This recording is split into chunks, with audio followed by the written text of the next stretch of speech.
ورحمة الله وبركاته.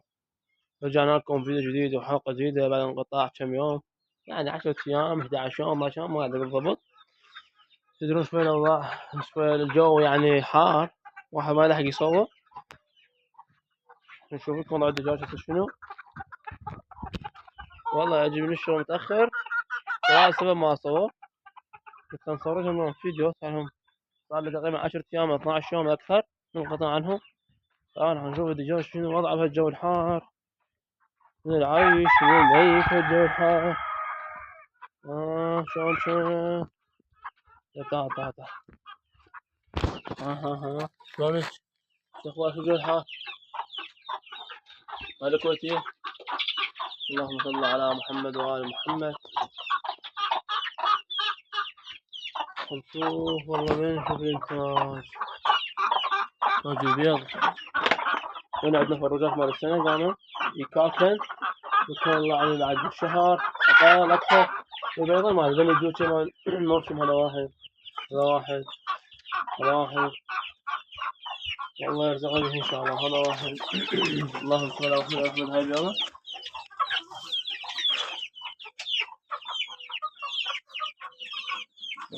هنا بيضة، أنا بيضتين نحط هنا عيش مع والله أنا وقت بيضة. هنا بيضة الجوة أخوك لأن بيضة الجوة. بسم الله الرحمن الرحيم. بعد والله كل الجوة ليش بيضة الجوة. شنو هذا؟ ما العيش. بسم الله الرحمن الرحيم. الجفنة ماشي هي جبال كانت شكو. هسه هاي بيضة كانت بيضاتنا عندنا من اكو دجاج عندي قام ياكل بسبب الجو الحار. فاذا كركت عندي وهناك وين الجو احتمال راح اخليه يتكرك هناك وين الجو، لان المكان الجو القفص بارد وعلقة. احتمال يصير انا اقول تقريبا انا اعطي ضمان 80% يصير تلقيح لان المكان بارد وبلقى. الجماعة اليوم قعدنا بيض اليوم. هاي العيش دائما بيض فيه. اللهم صل على محمد وعلى محمد. وهاي 4 وها 6. اللهم صل على محمد. وها 7 بيضة. خير وبركة. الواحد ما لميت البيض. أنا 7 بيضة عندهم هناك أجيب والله 3 واحدة هناك 11 بيضة يمكن. لأن 11 بيضة يمكن راح أكركها ولا ما الجو حاله سوى ما التفقيس. بس خل نجرب نجمع لنا البيضات هناك. وأبويا كابوشن بيدي ويتونتو البيضات وعلي سنة الجبني 3 وهاي 4 7.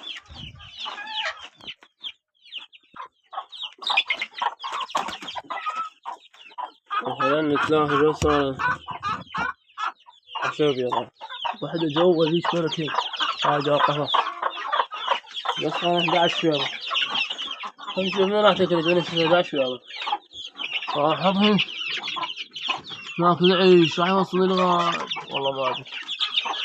انت شنو وضعك؟ هنا دعك بالافراخ مع الموسم مفرخة لان كلهم امهاتهم عزلتهن امهاتهم طلعتهن.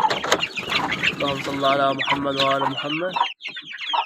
اخوان لابد يوقع طيرين بيهن مريض. انا طلعت منهن 2 قلت لكم ما راح اصور والله. وهاي لا تنسون انتم يعني تنظيف الطار يوميا تنظف. انا يوميا انظف طار المي يوميا اكل ومي. ايوه اكل مي واكل اهم شي المي. لان شنو ضحك ما شاء الله. هنا كان عند بالخانة وجبة طلعتهم ولن ماني.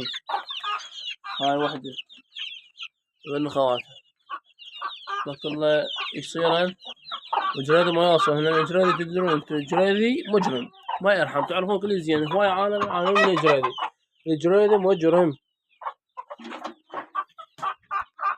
فيوميا انا عالم الجريدي والله العظيم. يعني نوبات طلعت وجبة في قلت لكم انا خير فيديو نشرته.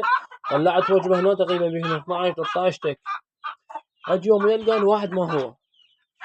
لو القاه مصطوخ قدامي صورت لكم انا 2 3 كتاكيت بعدين بوقتها وقلت لكم شوفوا الجريدي ايش سوى بيه. مرد والله العظيم. واحد يقول الحمد لله شكرا. كل حال يطلع من عندهن احسن من ماكو. وها والديوتشة كانوا بيهن خير من الله وفرج مال السنة. ذبحت من عندهن 5 وبعت 4. ولا 5 ذبيحات هي ذني نذر. احنا ننذر كان على طريق حبوبتي الله يرحمها تنذر كان عندها دجاج هي وانا وعيت عليها شو تسوي؟ كل دجاج تكركها شو تسوي؟ تقول ذني يطلع من عندهم يطلع اذا طلع ديك كم ديك يطلع يطلع هو واحد من عندهم يطلع هاي الديك ينذبح نذر من هاي المجموعة مثل هاي ومهن وحدة هاي يا ديك مثل راح يطلع من عندهم اي واحد ديك يطلع من عندهم نذبح. هذا احنا ذبحنا النذر احنا يمنا السيد ابراهيم بن عبد الله المحب نذر اليه. فهنا كل هسه كل خانه ذني يمثلون امايه هذه انا عزلتهن فكل مجموعه ذني ناخذ ديك من عندهن نذبحها. هذه ديك نذبحها هنا عندنا ديك نذبحها ورزقهم الله نذر هنا نذر كل وجبه تطبيخ تطلع من عندهم نذر ديك سهولة رسيم هاي. يعني ليش نحن نطلع النذر مثالة يعني الله يرزقنا مقابل هذا النذر على مود ذني يطلع سلامات ونحافظ على صحتهم بفضل الله البيت. فقلت لكم في مجموعة سنة هاي المجموعة ذاتك مال شوفون السديد عارفة شوف انتوا على هاي المجموعة ما دجاجتين البيض ذكرون هنا وهاي بنات ورد الباجولة ذني وهذول البنات العليبية وهذول البنات الحمراء وهذول البنات الصفراء انا حافظها ماشي ان شاء الله بهنا الوان حلوة. نشوف الالوان مال البنت صار فرق بس عندك هاي لون وعندك هاي العليبية لون وهاي مرمى بهرتي لون وهاي الصفرا لون. هاي الالوان طلعت والله يبارك النبيين. هاي العليبية. ما ادري الفيديو عليكم يطول نروح نجيب مي هسه مي باقي شعبية عندنا انا يوميا العصر بدي المي قلت لي ها الطار صار تقريبا شهر ونص اكثر شهرين استخدم هذا الطار. هذا تقريبا يشيل يمكن 8 لترات تقريبا 8 لترات يشيل هذا. فمن اجاني نقذني والله صراحة غير نقذني جبت تقريبا 10,000 دينار كل منه محل يبيعه بسعر 10 كان يبيعه 8 كان يبيعه 12 كان حسب هو شلون كروه محمل عليه كروش يحمل عليه شلون سعره يمه كله سعر اخوان. وهاي الطور جبتها ب10,000 يوميا ترسل عصرية قليوت شعبية يوم راح يخلص هسه شوفوا راح يخلص اليوم عبان حارة صار يومين صار اليومين قاهي يوم حارة كلش ما ادري قدرش الحرارة فوق 40 جد ما ادري والله العظيم تحرق حرق. وهذا الحلال مالتنا اللهم صل على محمد ابن السنة اللهم بارك لنا بهالحلال وارزق الناس من حيث يحتسبون. انتوا هواي شباب يعانون من امراض تنفسية خاصة الخرخشة النشلة. هسه انا احط خل تفاح بالمي هسه اجيب مي واجي وعندي علاج تنفسية هسه اعطيكم اياه بنهاية الفيديو. علاج تنفسية فعال والله العظيم فعال وانتم محلفيني. فهسه ان شاء الله بنهاية الفيديو احط لكم الصورة مال العلاج وعلاج فعال. هذا العلاج انا كنت استخدمه قبل بس جبت وجبة من عنده كم دجاج ابي خرخش وينها هاي سوي اللهم صل على محمد باها عالجتها. لا اليوم الحمد لله ما بيها واحتمال بيها ما بيها ما بس طلعت فعال 100%. شوفوها اليوم خير وبركة.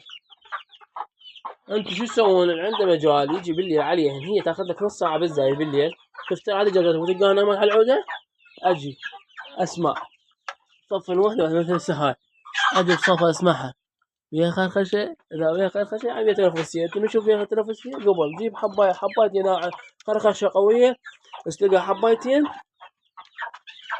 قبل وقطرة. هسه انا اعلمكم على طريقة العلاج شلون تجيبوه ثاني يوم قبل تصحى.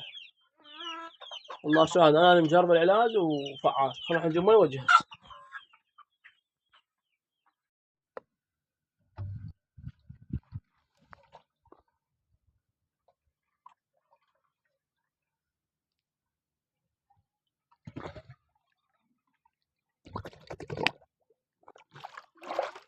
هاي ترسلها المي من نهر الفرات يوميا. هذا النظام تعرفون ليه ترس من النهر قبل؟ اولا المي بارد وثاني شي المي بيه املاح وبيه كل شي تقريبا يعني الاملاح المواد الكالسيوم السوالف يعني تقريبا شلون الاملاح يحتاجها الحيوان بشكل عام تلقوا بالمي خاصة بالنهر مفتوح المي جاري فوق شلون اجواء يلا لقينا جت هنا، ربعنا جايبين جت. ناخذ جت همية شوية الهن هسه بالطريق نوقف. وهاي العربانة مالتنا خلاص. يلا ناخذ المي نصعد. تعالوا يانا تعالوا هناخذ جت هذي برسيم. ناخذنا حظا من هذا الزين. شوف اخرى اعطينا نجاة. بسم الله الرحمن الرحيم. ندور لنا حفنة زينة. هاي كافي. لازم شوية خضار. تدرون انتو ونحط هنا. ها ذاك الاكل كله هناك. نروح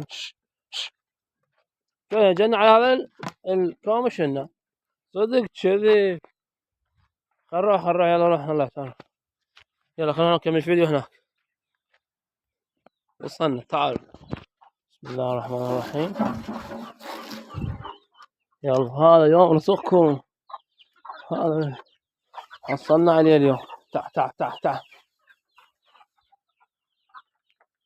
شوف يموت على الخضار ما شاء الله. اللهم صل على محمد وآل محمد.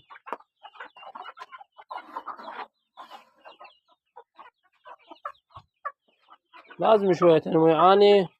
مفروض موفرين بعد أكثر.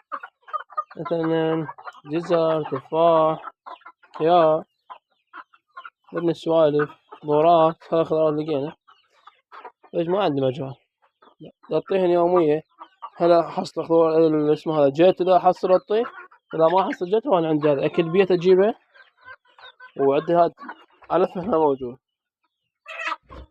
العلف هاي الخلطة مالتهم كل فترة أجيب لي 30 كيلو. هنا عندي خلط تفاح.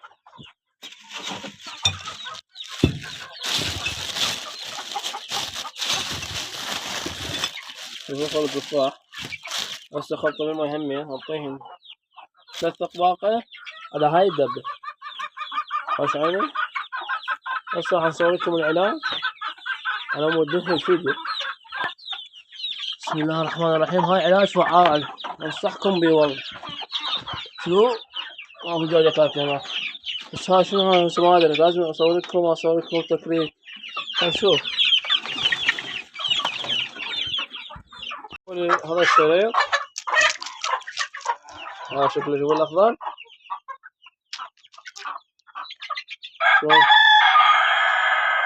أنا أفضل اسمعوا الشريط الأخضر منه. هو هذا شكله. أفضل تاخذ صورة لهذه.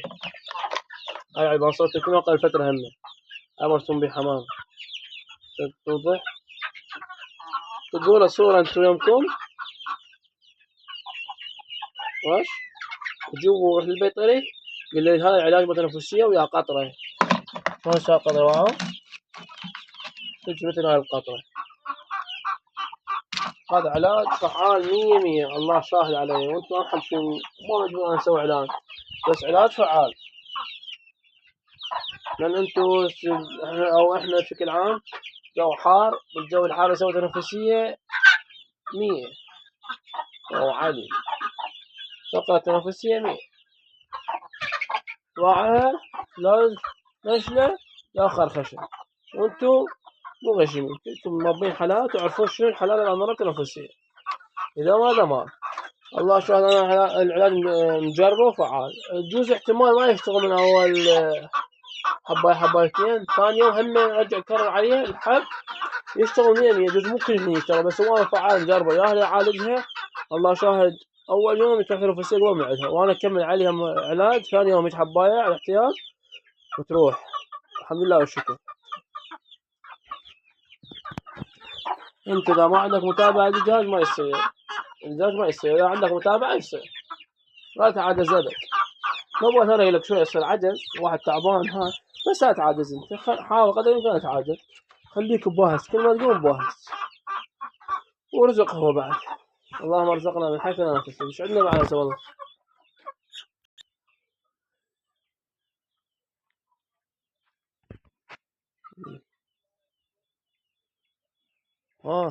حطيت سعف هنا. هاي البارحة. اليوم الجو والله كلش حلو. بعد عودة سعف من هاي الصفحة. لما ضرب الشمس من الصير الظهري ولا الظهرية. ما ضرب الشمس عليها انقبض. فحطيت هاي السعف ورق الهواء. فلازم اكمله بعد السعف. شفت الشغلة مرتبة والله. حتى الجو حلو اليوم يا ابن الجو. والله هنا الشغلة داتش وجري ايش مسوي. هذا السعف كله ماكله وهذا السي منها ماكله يعني ما يطب يطلع منه ما ادري. يعني على غيرتك يا جريد والله ما عندك الرحمة. اخوان هذا كركب في الفيديو الجاي نصور لكم اياه. لا تنسون الاشتراك بالقناة وتفعيل الجرس وفي ما الله.